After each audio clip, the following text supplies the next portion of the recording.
Apa yang terbesit di benak Anda saat mendengarkan kata Papua? Pasti keindahan alam dan juga keberagaman budaya yang sangat luar biasa. Namun, ada satu hal yang terlupakan atau tak banyak orang tahu, yakni potensi sumber daya manusia yang siap jadi ahli kelas dunia. Untuk itu, bersama saya Tirza Bonyadone, kita akan melihat bagaimana anak-anak di Bintuni menceritakan bagaimana mereka menikmati pelayanan dan juga bekerja keras di BP Indonesia.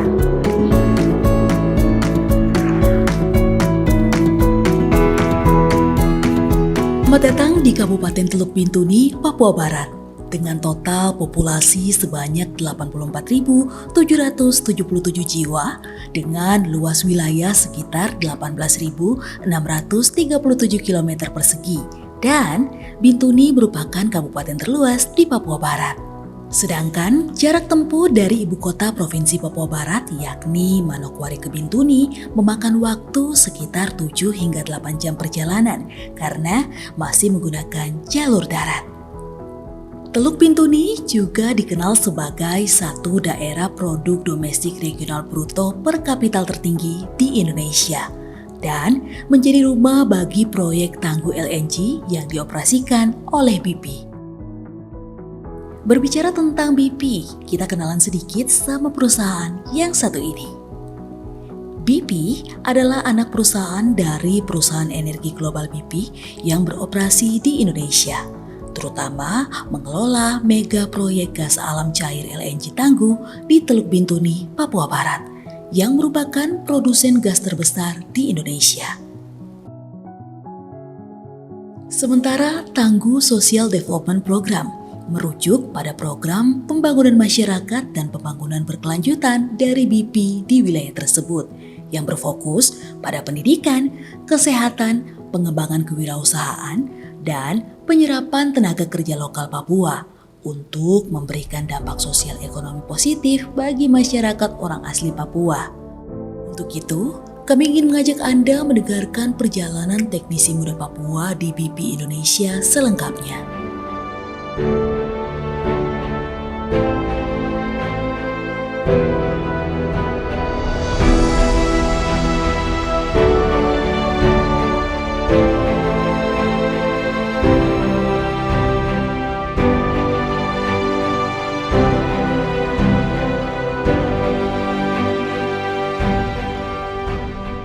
Semuanya, perkenalkan nama saya Bernadetta Braweri. Saya berasal dari Teluk Bintuni, khususnya dari Kampung Weriagar. Halo, nama saya Sakira Bau. Saya asal dari Bintuni, spesial dari distrik Weriagar. Oke, baik. Pekerjaan saya sebagai teknisi di LNG Tangguh lebih ke pengoperasian terhadap peralatan di plant. Untuk pemantauan peralatan, jika ada kerusakan, kita infokan kepada maintenance untuk diperbaiki, dan juga kita fokus pada control of work dan keselamatan untuk diri sendiri dan untuk peralatan. Kalau kita di sana biasa kita dibilang itu sebagai teknisi, dalam arti kan teknisi itu kita ada berbagai macam teknisi. Satu dari kita dari proses train. Kalau saya sendiri dari proses train. Saya join di BP selama dari 2019 itu saya di proses train sampai dengan 2023 baru saya pindah dari proses train ke ORF. Untuk fungsi dan tanggung jawab kita sebagai field teknisi itu, satu kita pasti monitor kita punya area dulu. Contoh seperti kita punya rumah nih, siapapun dia atau yang datang untuk bekerja di kita punya area, kita harus pastikan juga. Nah, untuk kita punya area sendiri yang kita kerja itu log sheet, terus kita skimming. Mungkin kalau skimming mungkin di sana kan yang kita inginkan kan gas saja. Maka kita buang semua sisa zat-zat yang asam seperti CO2, hidrokarbon apa kita buang semua. Yang kita inginkan tuh pure gas saja.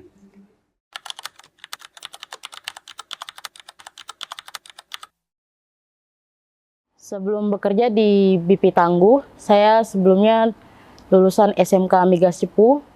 3 tahun itu juga saya mendapat beasiswa dari BP Tangguh sendiri untuk bersekolah di SMK Migas Cepu selama 3 tahun. Dan saya lulus tahun 2016, nganggur selama setahun. 2017 baru saya mendapatkan kesempatan lagi training di Ciloto. Kami training selama kurang lebih 3 tahun. Di sana kami banyak belajar tentang BP Tangguh. Ada pada saat tahun kedua kami disuruh mengunjungi BP Tangguh di site-nya supaya kami bisa memastikan peralatan yang kami pelajari selama di Ciloto yang kami bisa mengoperasikan juga di lapangan. Saya pertama kerja sebelum di BP, saya bekerja di Puskesmas. Itu dari 2012 sampai dengan 2016. Kemudian dari 2016 itu saya diinfokan dari teman-teman dari CRT bahwa ada penerimaan teknisi di BP Tangguh. Nah, kemudian saya siapkan berkas, kemudian kita melakukan tes di Hotel Stingkul sini. Ya, puji Tuhan saya bisa lolos karena semua dukungan dari orang tua juga. Kemudian dari 2016 itu kita magang di Ciloto selama 3 tahun. Dari 3 tahun itu setelah dari Ciloto kita balik langsung ditempatkan di BP.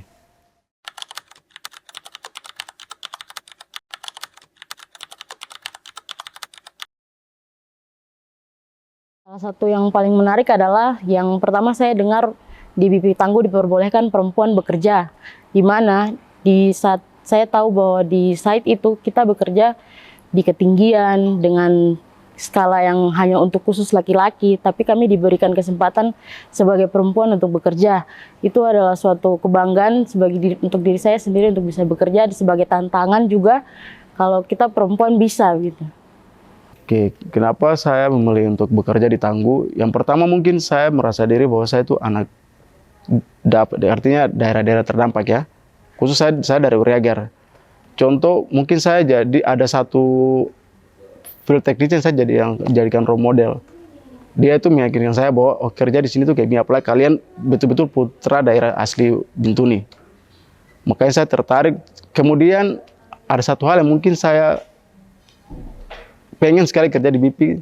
Salah satunya tadi mungkin saya jelaskan pertama. Saya punya adik-adik juga. Kemudian saya punya orang tua. Mungkin dari BP, mungkin saya rasa berterima kasih sekali kepada BP karena dari BP saya bisa membagikan saya punya orang tua, terutama desa pada adik juga.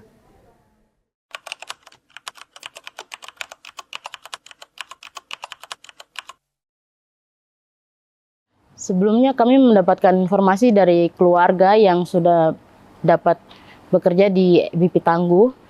Terus mereka mengajak saya dan awalnya saya menolak. Saya berpikir bahwa saya perempuan, apakah bisa saya bekerja di perusahaan berskala internasional ini. Terus akhirnya saya bertanya ke keluarga, saudara, mereka bilang, coba saja dulu. Kalau kamu belum mencoba, kamu tidak akan berhasil, tidak akan tahu ke depannya seperti apa. Jadi kita dari daerah-daerah dap, contoh dari Uriagar, Taroi, sampai dengan Tomu itu kita punya, namanya mereka bilang CRV. Mereka itu yang mendapatkan impor dari BP, mereka sampaikan ke tiap-tiap kampung. Nah, kemudian mereka sampaikan bahwa ada penerimaan field teknisi. Jadi, bagi kita teman-teman yang macam contoh di Uriagar, yang punya jasa silakan ikut tes. Kemudian kita tes itu yang tadi saya bilang, kita tes di Bintuni sini, di Hotel Stingkul.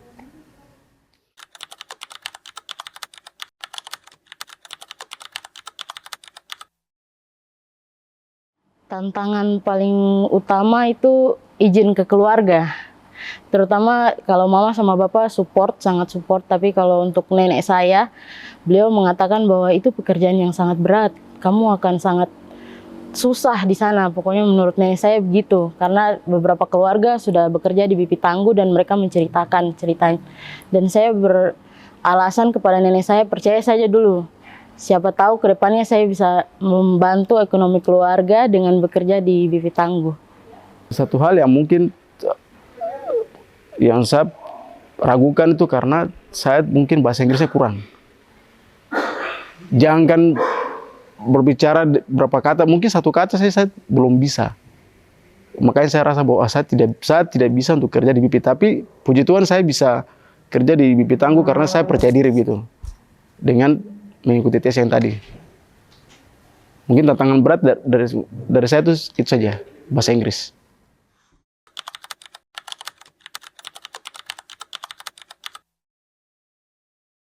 Nah, jadi di saat proses itu kan kita diminta selama proses belajar tuh 6 bulan.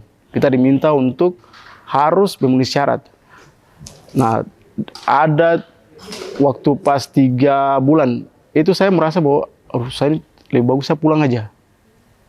Karena untuk mau komunikasi saja, untuk mau bilang, contoh seperti saya mau ke toilet nih, itu susah sekali. Tapi, by the time bahwa siapapun dia dan siapa mau bekerja keras, pasti dia akan dapat hasil gitu. Dan itu salah satu kunci buat saya, dan salah satu pegangan saya dari Bintuni datang, saya tidak mungkin pulang sampai saya selesai. Dan saya bekerja keras, itu contoh seperti mungkin belajar, diskusi dengan teman yang lebih tahu dari saya itu.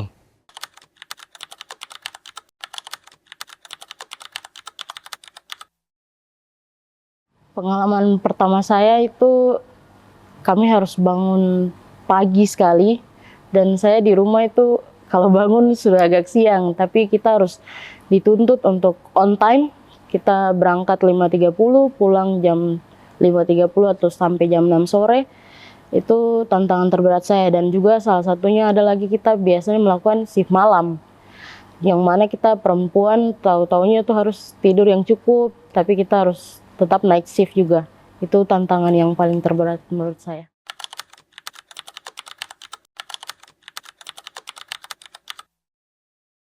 Sejak saya bekerja di BP Tangguh, yang pertama saya tingkatkan adalah skill untuk diri saya sendiri, yang mana saya harus lebih cepat lagi dalam bekerja.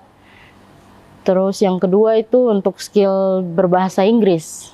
Kami di sana dituntut harus berbahasa Inggris yang cukup baik, yang mana kami punya dokumen-dokumen seperti prosedur, segala macam itu dalam bahasa Inggris. Jadi saya meningkatkan skill saya dalam berbahasa Inggris juga. Satu hal mungkin saya berterima kasih juga kepada BP Tangguh karena dengan adanya menerapkan safety number one itu, karena dalam safety itu kan kita bisa bawa dari BP Tangguh, bahkan kita bisa bawa pulang ke kehidupan kita sehari-hari. Contoh macam kita bekerja, kita harus menggunakan PPE lengkap. Nah di sini kita pas pulang ke kehidupan kita sehari-hari itu kan, contoh kita berkendaraan kita harus menggunakan helm. Nah itu salah satu contoh yang mungkin buat orang itu mungkin taati aturan gitu. Kemudian jujur kalau masa bicara untuk hal-hal yang mungkin nakal dan sebagainya, di BP kita belajar banyak hal tentang mungkin tidak bisa mengeluarkan kata-kata yang kurang bagus ke sesama teman. Awalnya tuh kami kalau lihat bule di tempat kerja itu saya juga kabur-kabur karena kami takut berkomunikasi dengan mereka. Tapi setelah itu, setelah belajar dan meningkatkan diri tentang skill bahasa Inggris, saya bisa berkomunikasi dengan lancar, dengan aman, bisa percaya diri juga dengan ngobrol dengan bahasa Inggris dengan bos-bos dari BP Global.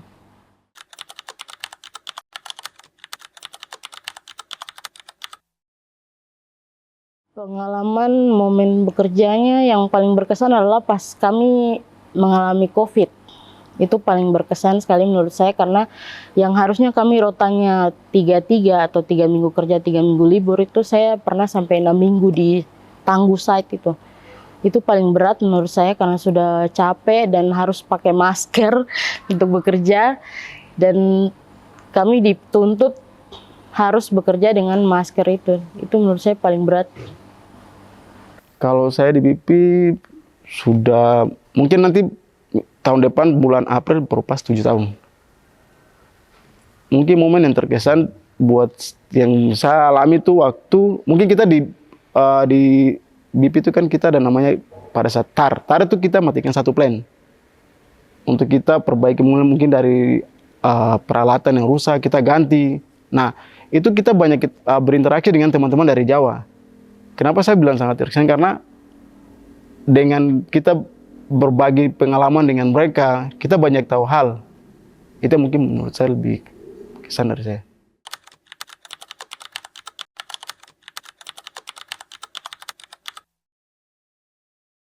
Dukungan dari mentor saya waktu di tempat kerja itu sangat baik menurut saya dan sangat support sekali untuk kami, terutama mereka tidak membeda-bedakan antara perempuan atau laki-laki, itu semuanya sama. Untuk improvement kami, skill kami ke depannya itu semua diatur, semua diarahkan dengan baik oleh mentor-mentor kami. Oke, jadi kita di BIP itu kan ada yang mereka awal masuk kita diberikan satu mentor gitu untuk dampingi kita sampai dengan mentor itu mengatakan bahwa kayak supervisor bahwa dia ini sudah bisa dilepas nih. Saya ingat saya punya mentor tuh Pak, kalau tidak salah tuh Pak Yohanes Busawer. Beliau itu yang selalu tuntun saya dalam mungkin berkomunikasi. Jujur saya kalau berkomunikasi dengan pihak-pihak tuh saya tuh sangat kasar. Tapi dengan tuntunan beliau saya bisa berinteraksi dengan baik, cara komunikasi.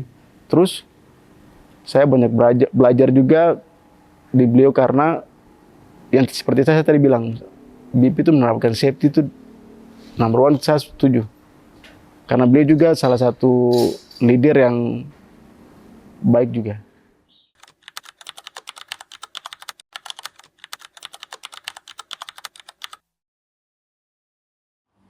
Kalau dari awal saya kan berdasarkan beasiswa bersekolahnya.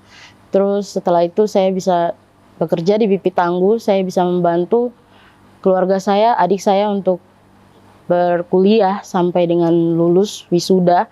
Itu suatu kebanggaan tersendiri bagi saya sampai sekarang, pencapaian setelah kerja di BIP Tangguh itu bisa membantu mama dan bapak untuk biaya adik-adik. Oke, untuk keluarga saya, mama saya sebagai PNS, bapak saya sebagai karyawan swasta. Kami ada berenam saudara. Saya yang pertama kebetulan. Terus adik-adik saya yang kedua, yang ketiga mereka masih, yang kedua sudah lulus kuliah, yang ketiga lagi kerja. Sisanya masih kecil-kecil, masih SD dan SMP. Dan ada nenek saya juga, kalau kakek saya sudah lama meninggal. Saya kebetulan dulu dari kecil hidup bersama nenek dan kakek. Sampai saya sudah bekerja baru hidup dengan mama dan bapak lagi. Kalau bekerja di BIP, salah satunya itu mungkin, kalau bicara keluarga saya mungkin, salah satu hal mungkin saya punya mama sudah meninggal ya.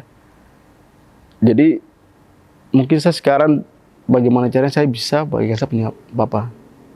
Dengan mungkin saya kerja di BIP, saya rasa berterima kasih sekali karena saya bisa bangun rumah untuk saya punya orang tua. Kemudian saya pada puji Tuhan semua sudah kuliah juga karena bantuan dari BIP juga.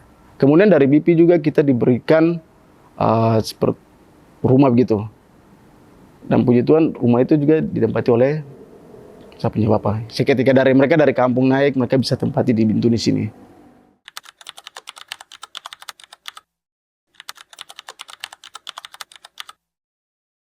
Mungkin kalau orang terdekat mungkin teman-teman saya. Satu hal mungkin mereka mungkin bukan iri sih, cuman kadang tuh mereka minta masukan. Bagaimana caranya kita bisa bekerja di BIP juga nih. Nah saya selalu berikan motivasi dalam arti mungkin saya ajak untuk kita komunikasi dulu. Kita berbicara mungkin dari di BIP itu seperti apa. Di saat mereka melakukan tes atau apa, saya selalu berkomunikasi dengan mereka.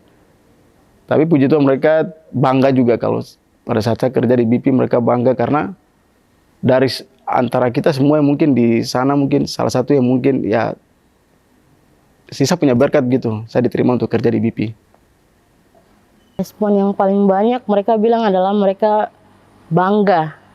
Yang kedua mereka berpikir bahwa kami ini sudah punya uang yang sangat banyak kalau sudah bekerja di BIP Tangguh, which is kami bekerja di perusahaan yang global internasional pasti gajinya memadai lah. Dan mereka berpikir bahwa puji Tuhan sudah bisa membantu kami sekeluarga.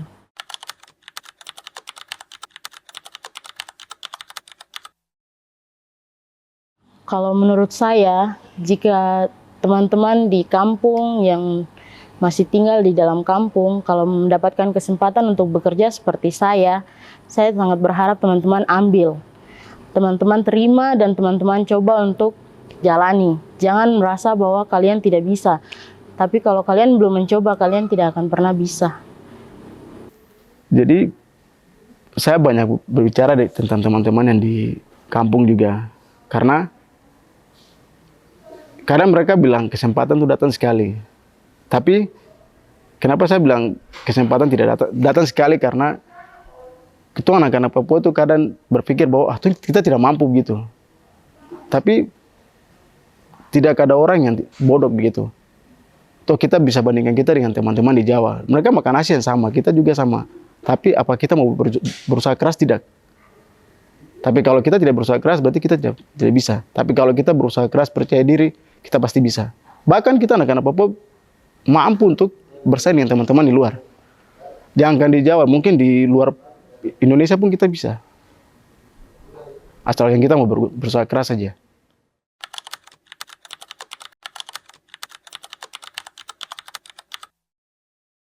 Oke, yang pertama pesan saya teman-teman, jangan takut untuk mencoba, terutama kalau memang teman-teman adalah perempuan. Kita harus percaya diri, yakin bahwa kita bisa. Dan yang kedua, kalau untuk yang rasa pemalas-pemalas tuh buang dulu. Harus rajin-rajin. Kalau ada kesempatan langsung ambil, jangan ditolak.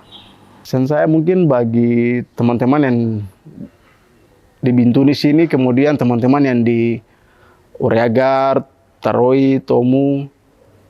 Satu, kalau kita dengar ada kesempatan untuk kerja di BP, kita harus berusaha. Dalam arti kita belajar. Belajar kemudian kita cari, kita punya kakak yang mungkin pengalaman kerja di BP, kita tanya, kita cari informasi situ. Kemudian kalau kita tidak banyak belajar, kita tidak mungkin tahu. Jadi mungkin khususnya anak-anak yang di Bintuni saja. Di Bintuni karena kita berpikir bahwa kita tidak mampu, tapi karena kita tidak mau bertanya, dan kita tidak mau berusaha. Jadi kalau pesan saya, kalau mau kerja di BP, banyak berkomunikasi dan banyak cari informasi di teman-teman yang sudah bekerja di BP.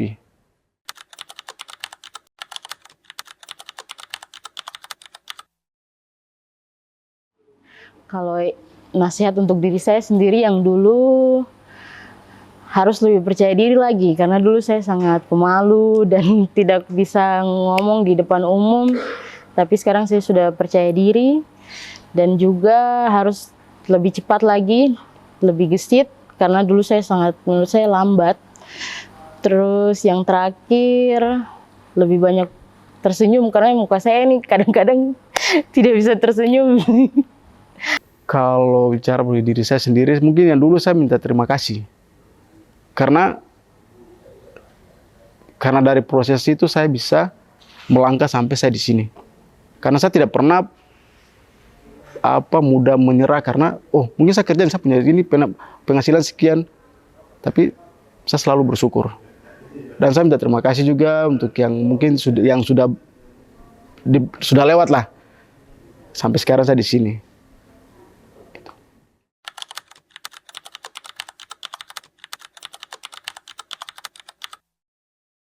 Harapan saya ke depannya untuk BP Tangguh, semoga ke depannya lebih meningkatkan pekerja-pekerja atau meng-hire pekerja dari sekitaran BP Tangguh, terutama dari Tanah Merah, Saengga yang terdampak di sekitaran BP Tangguh. Karena selama ini saya lihat puji Tuhan sudah banyak pekerja dari Papua yang sudah bekerja di BP Tangguh, tapi menurut saya lebih banyak lagi yang diambil yang dari kampung-kampungnya ke depannya. Mungkin salah satu yang saya berharap mungkin untuk di Teluk Bintuni sini, khususnya di Teluk Bintuni ya, mungkin P2M itu harus ditingkatkan. Jangan cuma kita adakan, contoh kalau di sekarang kan P2M kan kita yang ada cuma training scaffolding. Tapi kalau bisa kita bawa untuk mekanikal, instrumen, dan kemudian bisa proses juga. Karena kita tahu kalau kerja di BP kan, kalau kita cuma scaffold berarti kita cuma di field saja. Tapi kalau kita bisa mengikuti tiga yang tadi saya bilang, proses, instrumen, electrical dan mechanical, kita bisa jadi orang yang diandalkan juga di BP Tangguh. Setiap talenta Papua punya masa depan untuk berkembang, tentunya bersama BP Indonesia. Banyak keterampilan, pelatihan yang dapat diberikan untuk kamu orang yang siap untuk bekerja keras. Dan saya Tirza Bunyadone dari Teluk Bintuni, Papua Barat melaporkan. Sampai jumpa.